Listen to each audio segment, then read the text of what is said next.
మీరు ఎలాంటి బిజినెస్ చేస్తున్నా ఏఐ టూల్స్ ద్వారా మీ బిజినెస్ ని డబుల్ చేసుకోవచ్చు. జస్ట్ 49 రూపీస్కే AI tool. Hey everyone, I'm Anita and I'm here with you all to tell you all another basic concept.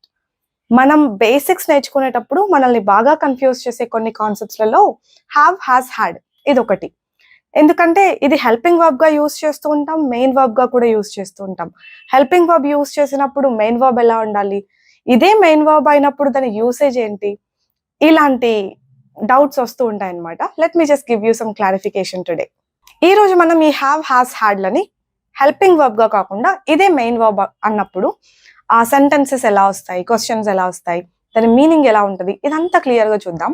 ఇదే మెయిన్ వర్బ్ గా యూస్ చేసినప్పుడు దాని యూసేజ్ ఏంటి అంటే, గ్రామాటికల్ గా చెప్పాలి అని అంటే పొసెషన్ అని అంటాం. పొసెషన్స్ లో యూస్ చేస్తాం. మళ్ళీ పొసెషన్ అంటే ఏంటి, ఈ డౌట్ వస్తుంది. కాబట్టి మనం అట్లాంటివన్నీ నేర్చుకోకుండా ఏం నేర్చుకోవాలంటే హ్యావ్, హ్యాస్, హ్యాడ్ ని మనం ఏముంది మన దగ్గర అని చెప్పటానికి యూజ్ చేస్తాం అని గుర్తుపెట్టుకోండి. ఏమని, మన దగ్గర ఏముంది అని చెప్పడానికి హ్యావ్ ని కానీ, హ్యాస్ ని కానీ, హ్యాడ్ ని కానీ యూజ్ చేస్తాం. ఓకే, అంటే ఎలా అంటే ఇప్పుడు నా దగ్గర ఏముంది, I have a marker, I have cough, I have cold too. Cough ఉంది, కోల్డ్ ఉంది, మార్కర్ ఉంది, ఐ హ్యావ్ బోర్డ్ ఉంది, కెమెరా ఉంది, దాంట్లో బ్యాటరీస్ కూడా ఉన్నాయి. ఓకేనా, ఏమేమి ఉన్నాయి మన దగ్గర, ఏమేమి ఉన్నాయి అని చెప్పడానికి ఈ హ్యావ్, హ్యాస్, హ్యాడ్లని యూజ్ చేస్తాం. మరి ఐ హ్యావ్ అని ఎప్పుడు అనాలి, హ్యాజ్ అని ఎప్పుడు అనాలి, హ్యాడ్ అని ఎప్పుడు అనాలి అంటే మనకు ప్రనౌన్స్ తెలియాలి. నా దగ్గర ఏదైనా ఉంది అని చెప్పాలంటే I have, like I have a marker, I have a camera, I have a laptop, I have knowledge, like ఏమేమి ఉంది అని చెప్పడానికి ఐ హ్యావ్. లైక్ మీ దగ్గర ఏముంది అని చెప్పడానికి you have a sister, you have a good voice, you have talent. ఇంకా మీ దగ్గర ఏమేమి ఉన్నాయి నాకు తెలిస్తే నేను చెప్పాలంటే యూ హ్యావ్ అని చెప్తా. యూ హ్యావ్ అన్ ఎగ్జామ్ కదా, you have a class. We have, మన దగ్గర ఏముంది ఆర్ మా దగ్గర ఏముంది చెప్పడానికి వీ హ్యావ్ అని చెప్పాలి. We have so many relatives, we have some property, we have some money, we have a class now, we have an exam. ఓకేనా, వీ హ్యావ్. వాళ్ళ దగ్గర ఏముంది చెప్పడానికి they have. They have again, they have lot of property, they have so many friends, they have a good job, they have some work today. ఇలా వాళ్ళ దగ్గర ఏముంది చెప్పడానికి దే హ్యావ్. ఉంది, ఓకేనా, బేసిక్ గా ఇట్లాంటి మీనింగ్ అంతా ఉంది అని వస్తుంది అనమాట. తర్వాత we don't use only pronouns కదా, ప్రతిసారి మనం ప్రొనౌన్సే వాడడం కదా. ఇంకా ఏం వాడతామంటే plurals. Like my parents have, my sisters have, my brothers have. అలా ప్లూరల్స్ గురించి మాట్లాడాల్సి వచ్చినప్పుడు కూడా వాళ్ళ దగ్గర ఏముంది అని మనం హ్యావ్ అనే యూజ్ చేస్తాం. ఓకే కదా. మరి హ్యాస్ అంటే she has, like my sister has a baby, she has lot of patience. తనకు బేబీ ఉంది, తనకి చాలా ఓపిక ఉంది. షీ హ్యాస్ గుడ్ టాలెంట్, తనకి టాలెంట్ ఉంది. షీ హ్యాస్ అని చెప్పి చెప్పొచ్చు. She has lot of saris, she has lot of dresses, she has a long hair, she has a short hair. ఓకేనా, ఇలా చెప్పేస్తాం. he has. తర్వాత మా brother, he has a good job, he has lot of patience, చాలా ఓపిక ఉంది, మంచి job ఉంది. he has a good nature, మంచి నేచర్ ఉంది. ఆర్ వస్తువులు కూడా చెప్పొచ్చు. he has a car, car ఉంది. he has an own house ఉంది. ఇలాగా ఏమేమి ఉన్నాయి అని చెప్పడానికి యూజ్ చేస్తాం. ఇట్కి కూడా హ్యాజ్ ఏ వస్తుంది. ఇట్ హ్యాజ్ అని ఎప్పుడు అంటాం మరి, ఇట్ హ్యాజ్ అంటే ఇప్పుడు ఒక కెమెరాని తీసుకుంటే కెమెరాని ఇట్ అనొచ్చు కదా. ఇట్ హ్యాజ్, కెమెరాకి ఏమేమి ఉన్నాయో చెప్పాలి. It has battery, it has memory card, ఇలా. ఇట్ హ్యాజ్ మెమరీ కార్డ్, దానికి మెమరీ కార్డ్ ఉంది. It has good storage capacity, it has good storage capacity. అట్లా దానికి మంచి స్టోరేజ్ కెపాసిటీ ఉంది అలా. లేదంటే ఫోన్కి ఏమేమి ఉంటాయి, ఫోన్కి కెమెరా ఉంటుంది, పౌచ్ ఉంటుంది, మంచి ఫీచర్స్ ఉంటాయి కదా. ఫోన్ హ్యాస్ అని చెప్పాలి. Phone has, my phone has good camera, it has so many features. Okay, అట్లా ఫీచర్స్ ఉన్నాయి. ఇంకా ఇట్ని వస్తువులకే కాదు, యానిమల్స్కి కూడా ఇట్ అని అంటాం కదా. ఈ మధ్య షీహి అంటున్నారు అనుకోండి, మామూలుగా యానిమల్స్ని ఇట్ అని అంటారు అనమాట. ఇప్పుడు ఆ కుక్కకి 2 పప్పీలు ఉన్నాయి అనాలంటే ఇట్ హ్యాస్ 2 పప్పీస్. ఆ కుక్కకు ఒక గోల్డ్ చైన్ ఉంది అనాలనుకోండి, it has a gold chain. ఇంకేంటి, ఆ డాగ్ కి మంచి ఫుడ్ ఉంది, it has good food. It has pedigree ఉంది. దానికి వైట్ ఫర్ ఉంది, ఫర్ అంటే బొచ్చు అనమాట. ఇట్ హ్యాస్ వైట్ ఫర్ ఉంది, ఫర్ అంటే బొచ్చు, FUR. అన్నిటికీ ఏమంటున్నాను అది చూడండి. ఓకే, ఇట్ హ్యాస్ అంటున్నా. కుక్కలు, పిల్లులు, మన దగ్గర ఉన్న వస్తువులు, వాటికి ఏమున్నాయి, కారు, ఇట్లాంటివన్నిటికీ ఏమున్నాయి అని చెప్పేటప్పుడంతా ఇట్ హ్యాస్ అని చెప్తాం. హ్యాడ్, అన్ని ప్రొనౌన్స్ తోటి మనం హ్యాడ్ అని యూజ్ చేయొచ్చు, కాకపోతే ఇది పాస్ట్. ఇప్పుడు ఇవి ఉన్నాయి అంటే ప్రెసెంట్ లో ఉన్నట్టు, right? I have an exam అన్నా, ఇట్ హ్యాస్ గుడ్ ఫీచర్స్ అని అన్నా, అంత ప్రెసెంట్. కానీ ఇది మాత్రం పాస్ట్ అన్నమాట. దీని మీనింగ్ ఏంటంటే ఉన్నిండా, దానికి ఇంతకు ముందు మంచి థిక్ ఫర్ ఉన్నిండా అని అంటాం. It had good fur, thick fur. నాకు నిన్న ఎగ్జామ్ ఉన్నిండా, ఐ హ్యాడ్ అన్ ఎగ్జామ్. ఎవరికి ఏమున్నింది బట్ పాస్ట్ లో ఉన్నింది అని చెప్పడానికి మనం హ్యాడ్ అని యూజ్ చేస్తాం. So remember the basic things I said. ఇప్పుడు మనం క్వశ్చన్స్ అడగాలంటే ఎట్లా అడుగుతాం? ఓకే, ఎలా అడుగుతాం క్వశ్చన్స్ అంటే హెల్పింగ్ వర్బ్స్ యూజ్ చేసి అడుగుతాం. ఇక్కడ మళ్ళీ హెల్పింగ్ వర్బ్స్ తోనే క్వశ్చన్ అడగాలి, ఎందుకంటే ఇవి హెల్పింగ్ వర్బ్ గా వాడట్లేదు కదా మనం. అందుకు ఏంటి ఆ హెల్పింగ్ వర్బ్స్, మనం క్వశ్చన్స్ అడగగలిగే హెల్పింగ్ వర్బ్స్ ఏంటి అంటే డూ, డస్, డిడ్.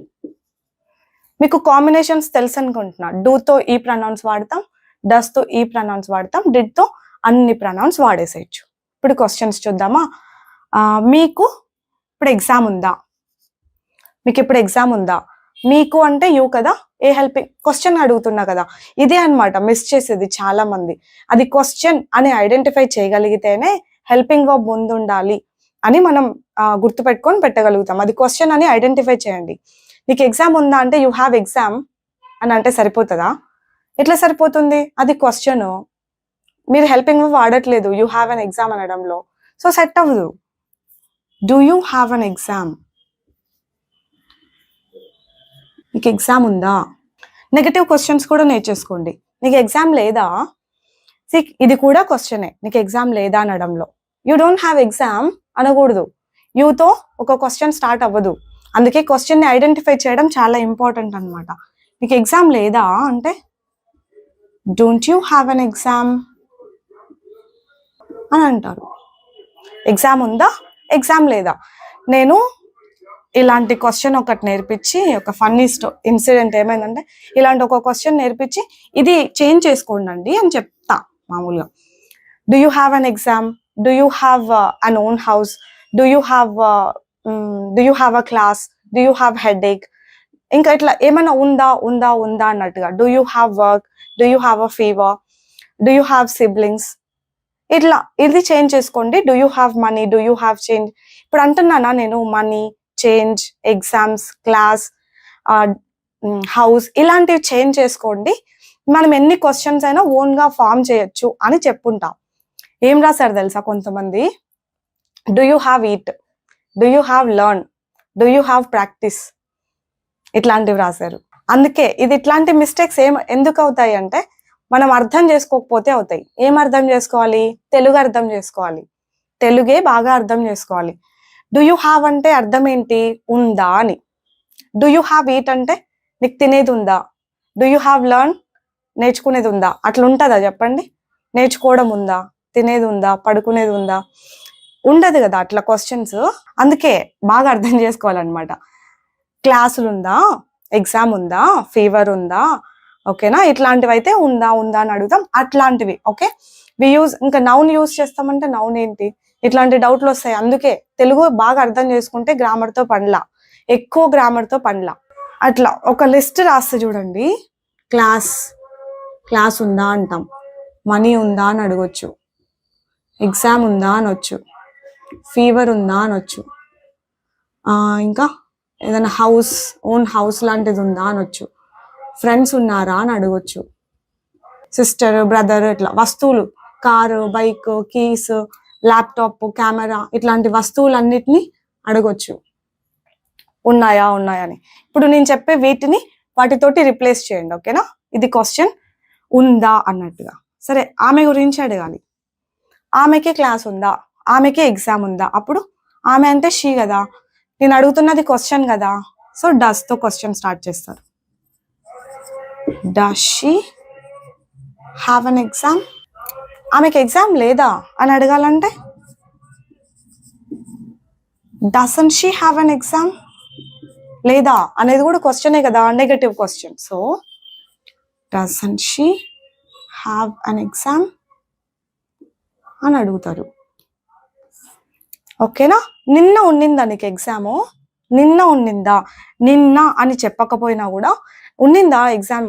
ఒకవేళ మనం ఆల్రెడీ పాస్ట్ గురించి క్వశ్చన్ అడుగుతున్నామని ఆ ఎదుటి వాళ్ళకి తెలిస్తే మనం ఇంకా నిన్న మొన్న అని చెప్పాం. ఎందుకు రాలేదు? ఓ ఎగ్జామ్ ఉండిందా, ఓకే. అప్పుడు ఎగ్జామ్ ఉండిందా అని అడగాలంటే పాస్టే కదా. Did you have an exam? Did you have an exam? Exam ఉన్నిందా అని అర్థం. లేకపోయిందా? పార్టీకి వచ్చావని నిన్న ఎగ్జామ్ లేకపోయిందా నీకు? అప్పుడు అట్లా అడగాలంటే didn't you have an exam yesterday? Why did you come to the party? ఓకేనా? క్వశ్చన్స్ అన్ని బాగా అబ్జర్వ్ చేయండి. ఇలా అడగాలి క్వశ్చన్.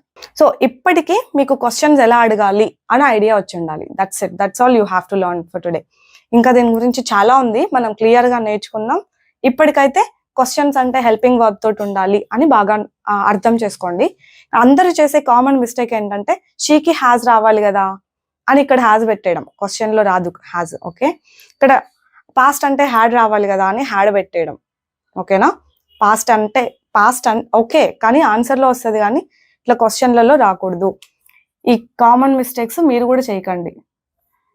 మనకి ఇంగ్లీష్ నాలెడ్జ్ అంతా ఒక చోట ఎక్కడ దొరకదు. మనకు దొరికిన చోట దొరికినట్టుగా ఇన్ఫర్మేషన్ అట్లా గ్యాదర్ చేసుకుంటూ ఉండాలన్నమాట. That's what I too have been doing. You too should do the same. ఇది గుర్తుపెట్టుకోండి, డస్ తో ఇప్పుడు హ్యాస్ యూజ్ చేయకూడదు. షీ ఉన్నా హీ ఉన్నా డస్ వచ్చినప్పుడు హ్యాస్ రాదు. ఇక్కడ కూడా అంతే, డిడ్ వచ్చినప్పుడు మళ్ళీ హ్యాడ్ రాదు. ఇది గుర్తుపెట్టేసుకోండి. That's all for today. I'll see you all next time with the same concept with some more explanation. Bye bye.